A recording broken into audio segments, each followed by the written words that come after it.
Hello दोस्तों भाई, मैं जय कुमार स्वागत करता हूँ भाई सीटेट क्लास 3 के अंदर। ठीक है भाई, पहली दो क्लास के अंदर हमने सीखा कि यूनिट जो हमारे डिजिट होते हैं वो किस तरीके से फंक्शन करते हैं और किस किस टाइप के हमारे एग्जाम में क्वेश्चन आते हैं। ठीक, सेकंड क्लास में हमने देखा कि भाई नंबर्स के कितने टाइप्स होते हैं और कितने टाइप के हमारे नंबर होते हैं। आज भी हम जानेंगे कि भाई उन नंबर से आगे के जो प्रोसेस होते हैं अभी हम उनको जानेंगे। ठीक है, तो भाई नंबर से की जो वैल्यूज होती है उसके अंदर हमारा टॉपिक आता है भाई एक कि फेस वैल्यू या रियल वैल्यू, वैल्यू या रियल वैल्यू।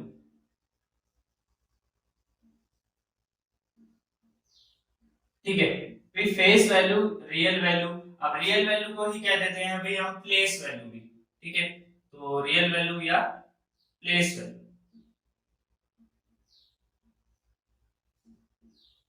ठीक है, जैसे हमने बचपन में स्थानीय मान सीखे हैं वह उसी की तरह है ये।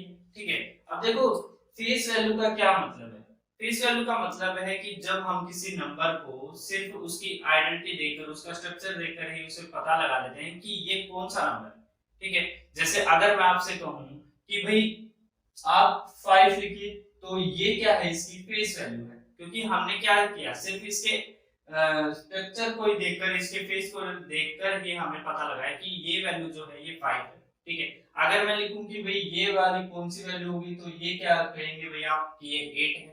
ठीक है, क्यों? क्योंकि हमने इनकी आइडेंटिटीज को क्या कर रखा है, याद कर रखा है कि जो 8 की जो आइडेंटिटी होती है वो कैसे होती है, यानी कि 8 का जो स्ट्रक्चर होता है वो कैसा होता है, यही होता है। अगर कोई आपसे कहे कि भी 7, तो ये होता है 7।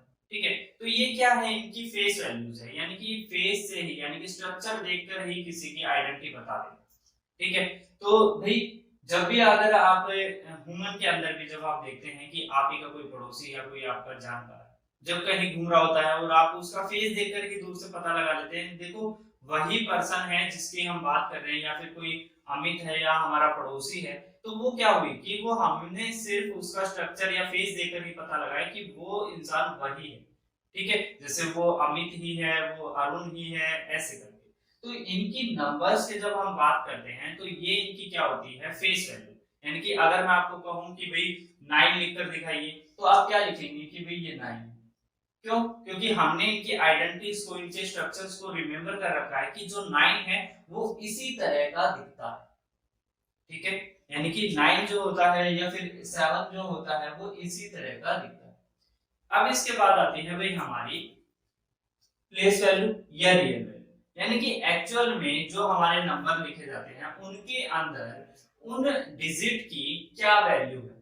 ठीक है, यानी कि वो डिजिट जो है वहां पर उनकी रियल वैल्यू क्या है या फिर उनकी प्लेस वैल्यू क्या है। आपने प्लेस वैल्यू के साथ साथ कभी बचपन में पढ़ा होगा कि स्थानीय मान हम निकालते थे। ठीक है, तो उसी वही है सिर्फ ये। ठीक है, तो यहाँ पर जैसे मैं अगर क्वेश्चन लिखूं कि 5 8 7, अब यहाँ पर अगर मैं पूछूं कि 8 की फेस वैल्यू क्या है, अगर मैं पूछूं आपसे कि 8 की फेस वैल्यू क्या है, तो 8 की फेस वैल्यू यहाँ पर क्या होगी, फेस वैल्यू होगी भाई यहाँ पर 8 ही। क्यों? क्योंकि 8 की जो फेस वैल्यू होती है हमने स्ट्रक्चर देखकर भी पता लगाते हैं, आइडेंटिटी ही यही है कि ये एक्चुअल में 8 ही है। ठीक है, अब देखते हैं कि भाई इसकी प्लेस वैल्यू या रियल वैल्यू क्या है। अब अगर आप यहाँ पर देखेंगे तो हम बचपन में क्या करते थे, ये जो यूनिट डिजिट होता था इसको 7 into 1 करते थे। ठीक है, ये जो डिजिट होता था इसको क्या करते थे भाई 8 इंटू, ये 10 प्लेस है तो ये 10 से मल्टीप्लाई होता था। ठीक है, और यहाँ पर ये 5 जो होता था ये किससे मल्टीप्लाई होगा, भाई देखो 10 और ये हो जाएगा 100 प्लेस, तो ये हो जाएगी भाई इसकी 100 प्लेस। ठीक है, तो यहाँ आएगा भाई 5। ये इनकी क्या हुई, ये इनकी हुई भी रियल वैल्यू, यानी कि रियल वैल्यू जो है वो इसकी कितनी है, जितने डिजिट ये पीछे होगा उतनी ही जीरो इसके साथ काउंट हो जाएगी। तो अभी जो रियल वैल्यू है वो इसकी कितनी है, 80। ठीक है, तो रियल वैल्यू और फेस वैल्यू में उम्मीद करता हूं आपको डिफरेंसेस पता चले होंगे कि रियल वैल्यू और फेस वैल्यू के अंदर क्या डिफरेंस है। फेस वैल्यू का मतलब है कि जो देखकर ही पता चल रहा है कि ये इतने डिजिट है या इतना नंबर है, वो उसकी आइडेंटिटी उतनी ही रहती है जितनी एक्चुअल में होती है। जैसे अगर मैं यहाँ पर बात करूं कि 5 की फेस वैल्यू क्या है, तो 5 तो एक्चुअल में 5 ही है, उसकी फेस वैल्यू कितनी होगी, 5 ही होगी। ठीक है, अगर मैं कहूं कि यहाँ पर 5 का रियल वैल्यू क्या है, यानी कि 5 की यहाँ पर रियल वैल्यू क्या है, अगर आप देखेंगे तो यहाँ पर 5 की रियल वैल्यू कितनी हुई 500, तो ये हुई वही 5 की रियल वैल्यू। ठीक है, तो इसी से रिलेटेड मैं आपको एक क्वेश्चन करवा देता हूं ताकि आपको इससे रिलेटेड जब भी आप कहीं क्वेश्चन देखें तो उसको आसानी से कर सके।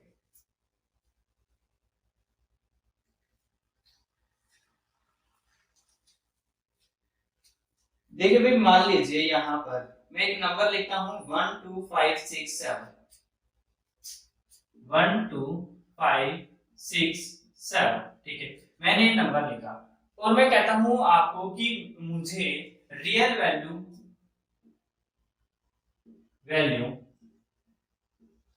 प्लस फेस वैल्यू बताइए। अब किस नंबर की, 2 की, मुझे 2 की real value plus face value बताइए। तो 2 की रियल वैल्यू क्या है, अब देखो 2 की रियल वैल्यू क्या है, यहाँ पर अगर हम इनको देखें तो भी कितने डिजिट पीछे है भाई, 3 डिजिट पीछे है, यानी कि 2 इंटू कितना आ जाएगा भाई 1000। ठीक है, अब प्लस में, अब इसकी फेस वैल्यू क्या है, अब फेस से तो वही है जो इसकी एक्चुअल में वैल्यू है वो कितनी है भाई 2 है। ठीक है, तो यहाँ पर कितना आ जाएगा भाई 2000 प्लस 2, यानी कि 2002 हो जाएगा भाई आपका आंसर। ठीक है, तो ये हो गया भाई इससे रिलेटेड एक क्वेश्चन। अब चलेंगे भाई अपने नेक्स्ट टॉपिक पर। देखिए भाई, हमारा जो नेक्स्ट टॉपिक रहेगा वो रहेगा भाई डिविजिबिलिटी रूल। ठीक है, तो डिविजिबिलिटी रूल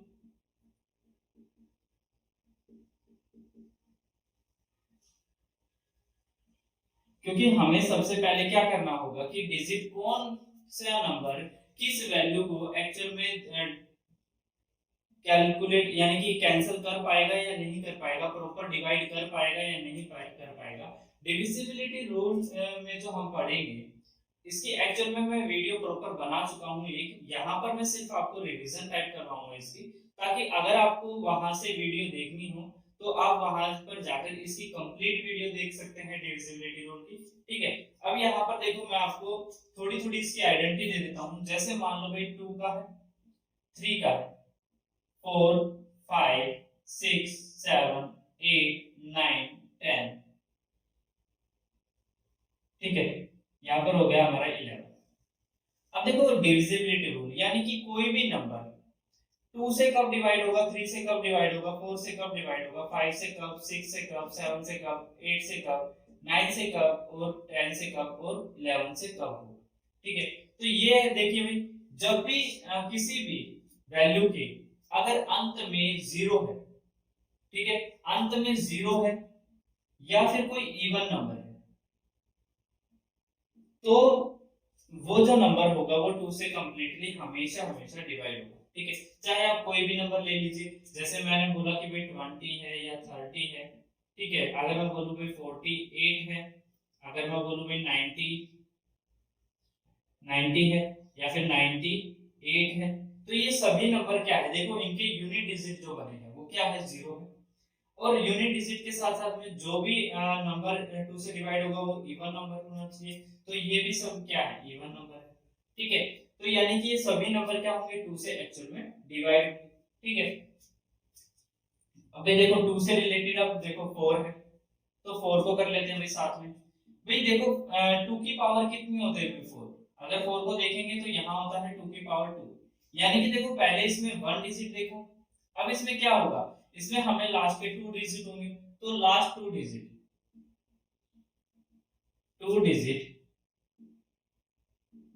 0 होने चाहिए। ठीक है, या फिर लास्ट के दो डिजिट हैं वो 4 से डिवाइड होने चाहिए। ठीक है, और लास्ट के जो 2 डिजिट है और लास्ट 2 डिजिट डिविजिबल बाय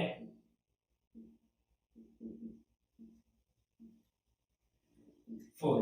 ठीक है, तो वो क्या होने चाहिए, कंप्लीटली डिविजिबल होने चाहिए किससे, 4 से, तो वो नंबर जो होगा वो क्या हो जाएगा 4 से कंप्लीटली डिविजिबल हो जाएगा।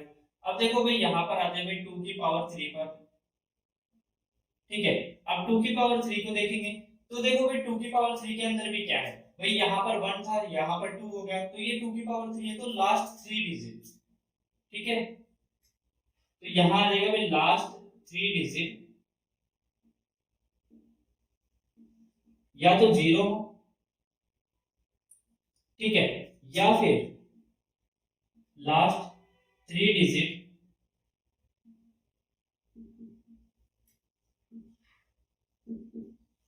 डिविजिबल बाय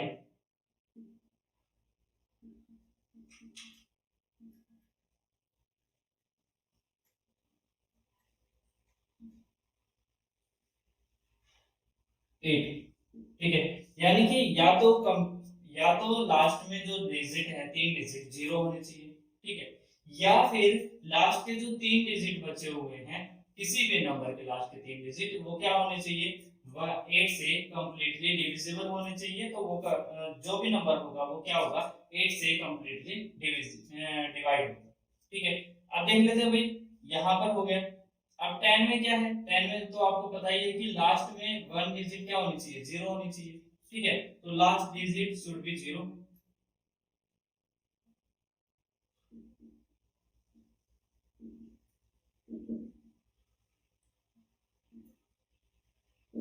ठीक है। तो लास्ट डिजिट क्या होनी चाहिए, 0 होनी चाहिए, तो वो नंबर क्या हो जाएगा, 10 से कंप्लीटली डिविजिबल होगा। अब यहाँ पर देखिए भाई 9 एंड 3 का क्या है, 3 से पहले भाई 5 का देख लेते हैं, ठीक है।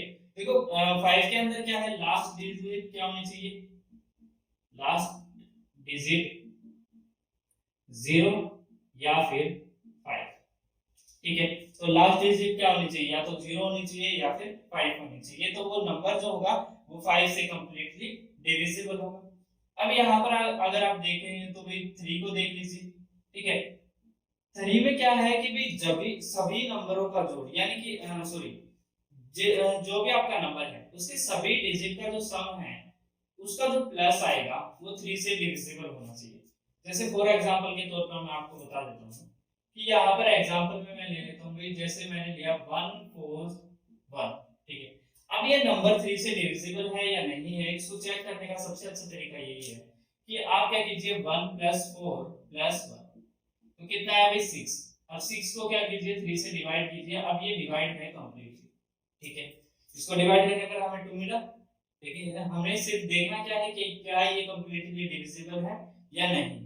अगर ये कंप्लीटली डिविजिबल है तो यहाँ पर क्या आएगा भाई आपका, यानी कि ये जो नंबर है ये कंप्लीटली क्या हो जाएगा, 3 से डिविजिबल होगा, ठीक है। अगर आप चेक करना चाहते हैं तो करके देख लीजिए भाई, 141 डिवाइडेड बाय 3, यहाँ पर जाएगा 4 पर 12 आएगा और यहाँ जाएगा 47, ठीक है।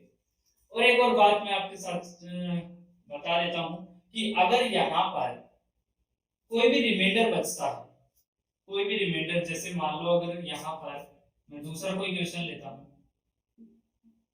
दूसरे क्वेश्चन में होता भाई 1 4 मान लिया 7 यहाँ पर है, ठीक है। सॉरी 7 मत लीजिए, यहाँ पर लीजिए 3, हाँ 3 अगर है तो देखो यहाँ पर इनकी जो डिजिट का सम बनेगा वो कितना बनेगा भाई, ये बनेगा 8, और 8 को अगर आप 3 से डिवाइड करेंगे तो रिमाइंडर कितना बचेगा भाई, 2 रिमाइंडर बचेगा। ये यहाँ पर 2 रिमाइंडर बचा है, ये कंप्लीटली डिविजिबल होकर ये क्वेश्चन है, ठीक है। ये यहाँ पर रिमाइंडर है। अब देखो भाई रिमाइंडर यहाँ पर कितना बचा, 2, तो एक्चुअल में भी जब आप इस नंबर को 3 से डिवाइड करेंगे ना तो भी आपका रिमाइंडर कितना बचेगा, 2 ही बचेगा, ठीक है। ये कोई ट्रिक नहीं है, अगर आप इसको भी 3 से डिविजिबल करेंगे ना तो भी आपका रिमाइंडर क्या आएगा, 2 आएगा।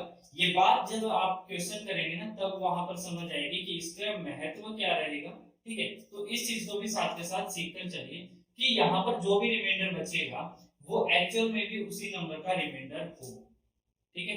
तो यहाँ पर 3 का क्या लिख लीजिए भी कि नंबर की डिजिट का सम should be divisible by 3, sum of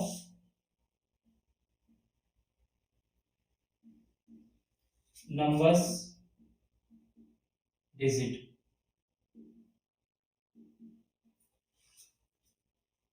should be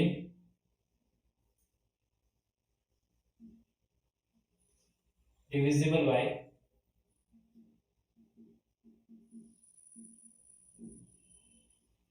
3, ठीक है। तो क्या होना चाहिए, 3 से डिविजिबल होना चाहिए। अब बात करते हैं भाई 6 के अंदर, ठीक है। देखो 3 के साथ साथ हमारा 3 की पावर ये 2 भी जुड़ा हुआ है, ठीक है। तो इसका भी सेम है, जो 3 का आएगा वही यहाँ पर आएगा, ठीक है। यहाँ पर 3 है तो यहाँ पर कितना आ जाएगा, 9 आ जाएगा, ठीक है। तो 3 और 9 का सेम है। अब देखो भाई 6 का देख लेते हैं। यहाँ पर 6 के लिए क्या होगा कि दोनों पैटर्न चालू होने चाहिए, यानी कि 2 का भी लागू होना चाहिए, वहां पर 2 का भी डिविजिबिलिटी रूल लागू होना चाहिए और 3 का भी होना चाहिए। जैसे मैं फॉर एग्जांपल के तौर पर अगर लूं तो यहाँ पर देखो भाई, अगर मैं कहता हूं कि भाई 606, अब इस नंबर को 6 से, क्या ये नंबर 6 से डिविजिबल होगा या नहीं होगा, ठीक है। तो ये नंबर 6 से तभी डिविजिबल होगा जब ये 2 की, यानी कि 2 से डिविजिबिलिटी की टर्म को कंप्लीट कर रहा होगा और 3 की डिविजिबिलिटी की को भी कंप्लीट कर रहा होगा। अब देखो यहाँ पर यूनिट डिजिट क्या है, इवन है, यानी कि 2 से डिविजिबल होगा।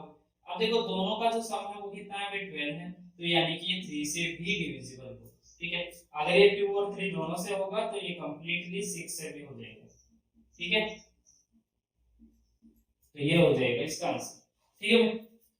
तो यहाँ पर हमें क्या लिखना है, यहाँ पर लिखना है कि 2 का डिविजिबिलिटी रूल और 3 का दोनों ही क्या होने चाहिए, यहाँ पर अप्लाई करने चाहिए, 2 एंड 3 बोथ अप्लाई, यानी कि दोनों ही यहाँ पर लागू होने चाहिए, 2 का डिविजिबिलिटी रूल और 3 का डिविजिबिलिटी रूल, ठीक है। अब यहाँ पर देखते हैं भाई 11 का देखते हैं। अब देखो 11 में क्या होता है, odd places minus even places, odd place minus even places,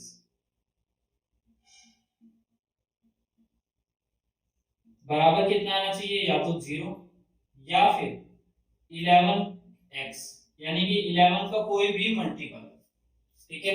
जैसे अगर मैं कहूं भाई यहाँ पर मैं एक नंबर ले लेता हूं भाई 1 2 3 4 5 6, ठीक है।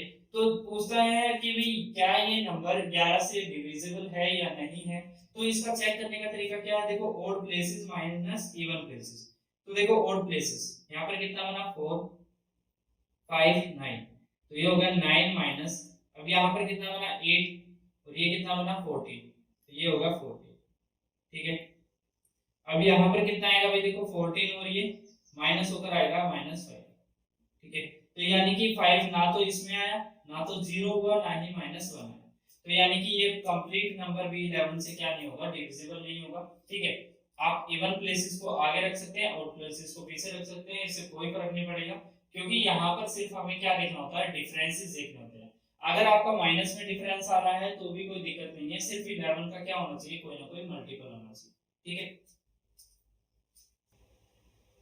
7 के डिविजिबिलिटी रूल के अंदर भाई एक प्रॉब्लम ये है कि ये हर कहीं लागू नहीं होता है, लेकिन अगर हमें कोई नंबर डिविजिबल करना पड़े और वो 7 का चेक करना पड़े कि 7 से डिविजिबल होगा या नहीं होगा, तो इसके लिए हम छोटा सा तरीका कर सकते हैं। वो क्या है भाई, मैं आपको बता देता हूँ कि मान लो अगर आपने कोई भी नंबर लिखा है, जैसे यहाँ मैं लिख रहा हूँ भाई 473312, ठीक है। ऐसे मैंने एक नंबर लिखा है, ये नंबर को क्या कीजिए भाई, आप आधे आधे कर लीजिए, यानी कि इधर से आधा पार्ट इधर, आधा पार्ट इधर। अब दोनों का डिफरेंस निकालिए, यहाँ दोनों का डिफरेंस आएगा भाई, देखो 321 312, तो यहाँ आएगा भाई 1, यहाँ 6, यहाँ 1। अब देखो भाई अगर 161 7 से कंप्लीटली डिविजिबल है तो ये कंप्लीटली नंबर 7 से डिविजिबल होगा। अगर ये 7 से डिविजिबल नहीं है तो ये नंबर डिविजिबल नहीं होगा, ठीक है। 7 का एग्जैक्टली हम सिर्फ चेक करते हैं कि भाई अगर हो जाए तो वो हमारे लिए अच्छी बात है कि हमारी कैलकुलेशन खत्म हो जाती है, और अगर ना हो तो फिर हमें उसको करना ही पड़ता है, ठीक है, करके चेक ही करना पड़ता है, ठीक है भाई। तो भाई 7 के लिए यही है, अगर आप चेक करना चाहते हैं तो इस नंबर को चेक कर सकते हैं, ये 7 से कंप्लीटली डिविजिबल होगा।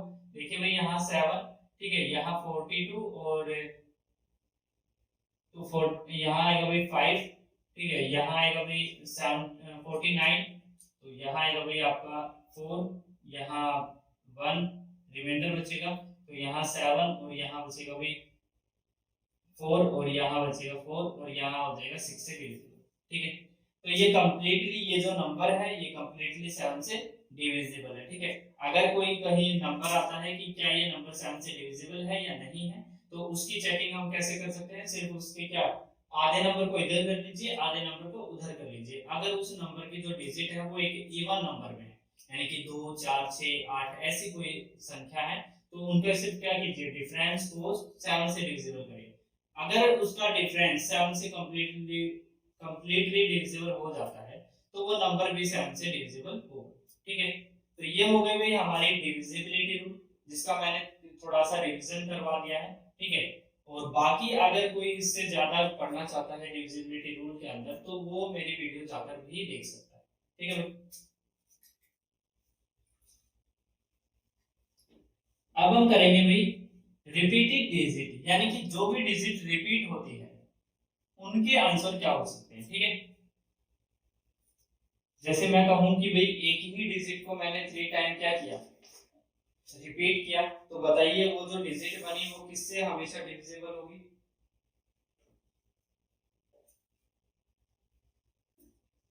तो इसका अगर आप टॉपिक डालना चाहते हैं तो टॉपिक डाल लीजिए भी रिपीटेड डिजिट,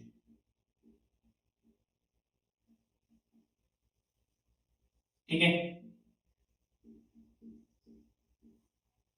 देखो कोई भी डिजिट अगर एक ही डिजिट है जो बार बार क्या हो रही है, रिपीट हो रही है, तो अगर देखते हैं भाई एक ही डिजिट से रिलेटेड क्वेश्चन करेंगे पहले, वन डिजिट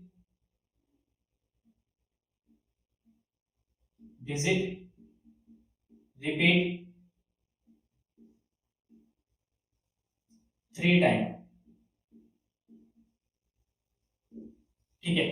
जैसे मैं कहूं कि एक ही डिजिट है, कोई भी डिजिट है, भाई 444, ये जो डिजिट है ये हमेशा किस वैल्यू से डिविजिबल होगी, हमेशा किस वैल्यू से डिविजिबल होगी।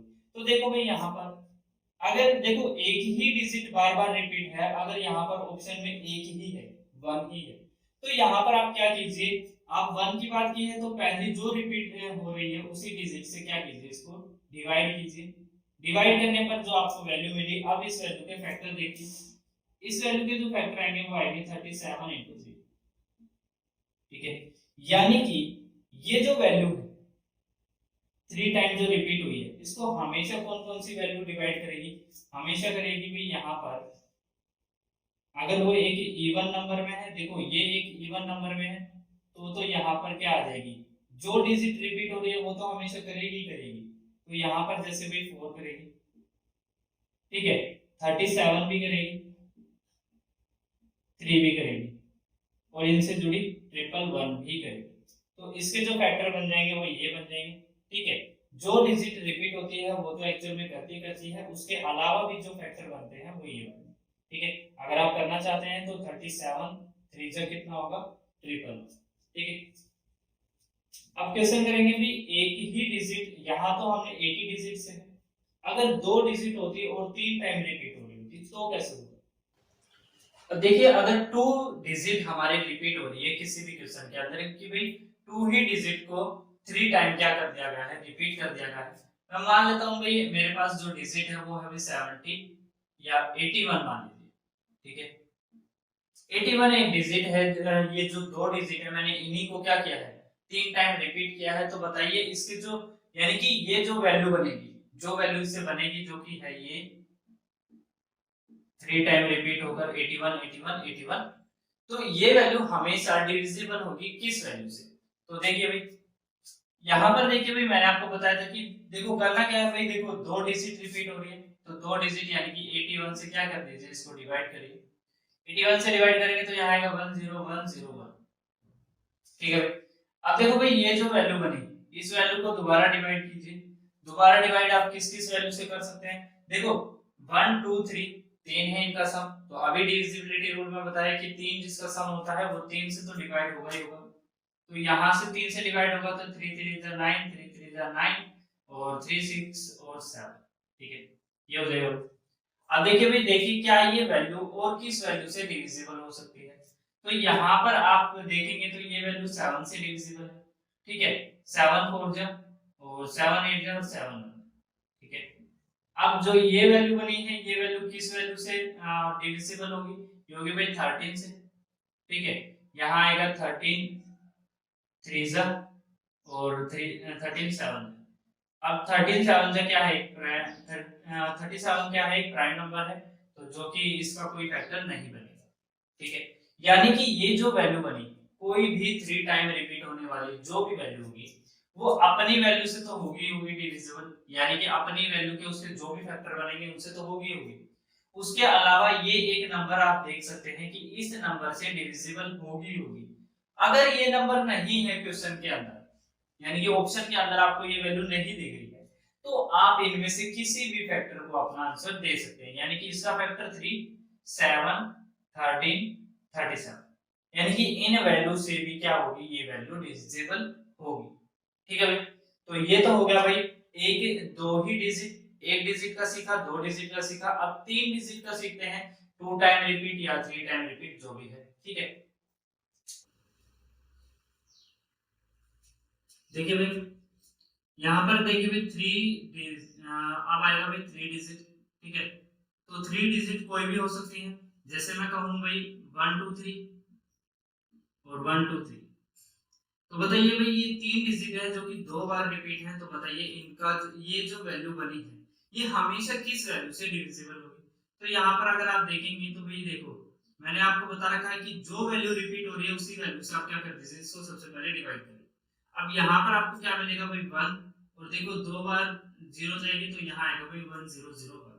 ठीक है, अब ये जो वैल्यू बनी है इस वैल्यू को क्या कीजिए भाई, और किसी वैल्यू से ये किस वैल्यू का, यानी कि इसके फैक्टर क्या क्या हो सकते हैं। इसके फैक्टर देखो भाई 13 से ही डिविजिबल है।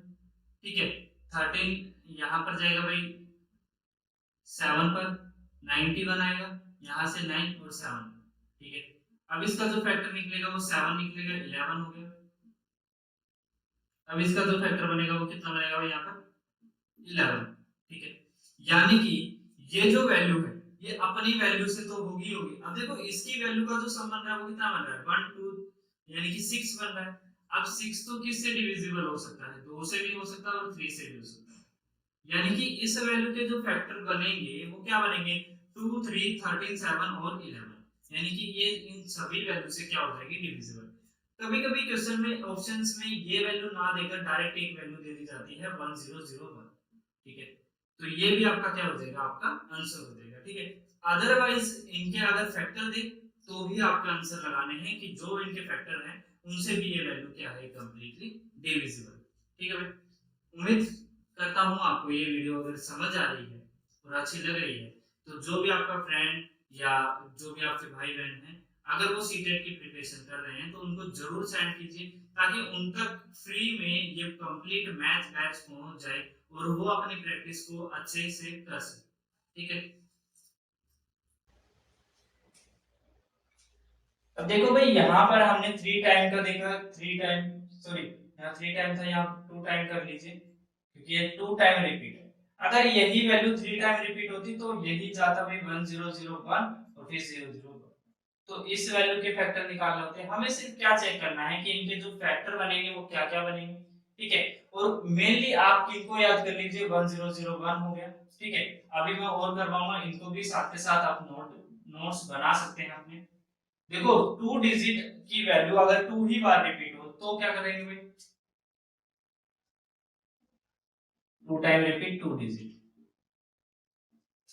देखो भाई जिस भी बच्चे को अगर थोड़ा कम समझ आ रहा है तो वो कमेंट कर सकता है मुझे, ताकि मैं अगली बार जो वीडियो बनाऊं या फिर इसी वीडियो का जो सेकंड पार्ट बनाऊं उसके अंदर में थोड़ा सा और अपडेट करूं। क्योंकि देखो मेरा बेस क्या है कि बच्चे को समझ आना चाहिए, उसके बाद तो वो अपने क्वेश्चंस के अंदर अपने प्रैक्टिस के अंदर जो भी वो क्वेश्चन करेंगे सीटेट पेपर के लिए या जहां भी प्रैक्टिस करेंगे वहां उनके क्वेश्चन उनसे सोल्व होने बहुत जरूरी है। क्योंकि अगर सोल्व नहीं हो पाते, अगर मैं यहाँ पर सिर्फ तरीके लिखवा दूं कि भाई देखो ये करने से ये होगा और ये करने से ये होगा, तो वो सिर्फ आपकी एक मेमोरी की तरीके से याद हो जाएंगे, जैसे जीएस में आप याद करते हैं। ठीक है, कि भाई इस वैल्यू का ये होगा, इस वैल्यू का ये होगा, तो वो कहीं ना कहीं आपको धोखा जरूर देंगे। लेकिन अगर आप इस पैटर्न को समझ जाते हैं कि ये पैटर्न बनता कैसे है, तो वो जो चीज है आप प्रैक्टिस के हिसाब से भी अपनी जितनी अच्छी आपकी प्रैक्टिस होगी उतनी जल्दी से आप अपने आंसर को क्लिक कर पाएंगे। तो उम्मीद करता हूँ भाई आपको ये चीजें समझ आएंगी। ठीक है, तो यहाँ पर देखो 2 डिजिट है जो कि रिपीट हो रही है कितने टाइम, 2 टाइम। तो यहाँ देखो मैंने 2 डिजिट ली है जो कि 2 टाइम मैंने रिपीट की, ठीक है। अब यहाँ पर देखो भाई ये वैल्यू किस वैल्यू से हमेशा डिविजिबल होगी, ठीक है। अब देखो यहाँ पर पीछे क्या है भाई 5 है, तो ये 5 से तो होगी, ठीक है। अब यहाँ पर देखो भाई मैंने आपको बता रखा है 2 डिजिट रिपीट है, तो 2 से क्या 2 इन्हीं 2 डिजिट से इसको डिवाइड करो, यहाँ कितना आएगा 101 आएगा, ठीक है। अब 101 को देखो कि भाई किस वैल्यू का क्या है, यानी कि इसके फैक्टर क्या बन सकते हैं। अब देखो ये वैल्यू अपने आप में क्या है, एक प्राइम नंबर है, और आप जानते हैं कि प्राइम नंबर के फैक्टर नहीं हो सकते, ठीक है। तो इसके कोई फैक्टर नहीं हो सकते हैं, इसीलिए आपके ऑप्शंस में अगर आंसर ये दिया जाए तो भी इसको लगाइए। अगर इसके अलावा भाई 101 इंटू 5 अगर इस तरीके से भी दे दे तो भी आपका आंसर है, क्योंकि आप देख सकते हैं कि यहाँ पर जो वैल्यू रिपीट हो रही है, तो देखो भाई सॉरी डिवाइड नहीं मल्टीप्लाई नहीं, यहाँ पर देखो इसका जो फैक्टर बनेगा वो क्या बनेगा, 25 का फैक्टर क्या बनेगा भाई 5 बनेगा, तो 5 से भी ये वैल्यू डिविजिबल होगी और 101 से भी ये वैल्यू डिविजिबल होगी, ठीक है। उम्मीद करता हूँ भाई आपको ये रिपीटेड डिजिट का जो कांसेप्ट है वो समझ आया होगा। भाई अब हम आगे क्लास में करेंगे,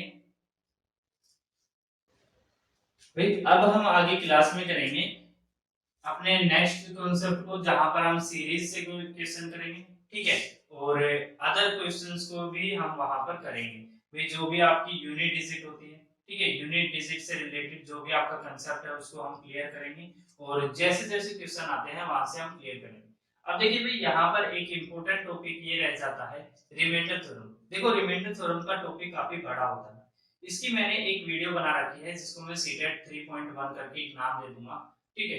आप उस वीडियो को जरूर देखिएगा, क्योंकि उसके अंदर जो रिमाइंडर थ्योरम है वो थोड़ी एक्स्ट्रा लेवल है, और आपको वीडियो पसंद भी आएगी, क्योंकि उसके अंदर जो मैंने रिमाइंडर थ्योरम की काफी टाइप करवा रखी है, ठीक है, और वहां ऑप्शन क्वेश्चन के साथ मैंने उनकी प्रैक्टिस करवा रखी है, ताकि आप और आपके अलावा अगर कोई एसएससी के भी बच्चे हैं वो भी अगर रिमाइंडर थ्योरम टॉपिक को क्लियर करना चाहते हैं तो वो भी वहां से कर सकते हैं।